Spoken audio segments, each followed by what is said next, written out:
শেষ জামানায় যে কয়েকটা পাপের কারণে আযাব আসে তার মধ্যে অন্যতম সেরা পাপটা হচ্ছে জেনা। আমরা এই শহরটাকে জেনার শহর বানিয়ে ফেলেছি এখন, জেনার শহর। এগুলো গেল অবিবাহিতদের কথা। ইভেন ইউনিভার্সিটিগুলোর মধ্যে গিয়ে দেখবে, ইউনিভার্সিটিতে গোল করে গ্রুপ স্টাডি করছে, গোল করে। এবং ছেলের কাপড় মেয়ে পড়ছে, মেয়ের কাপড় ছেলে, কাপড়ের কোনো বালাই নাই। নবীজি বলেছিলেন শেষ জামানায় দুই শ্রেণীর মানুষ আসবে, আমি এদেরকে দেখি নাই।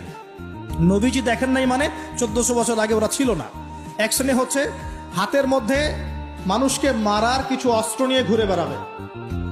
এরা মানুষকে নির্মমভাবে পিটাবে, নির্মমভাবে পিটাবে, নির্মমভাবে মানুষকে পিটাবে।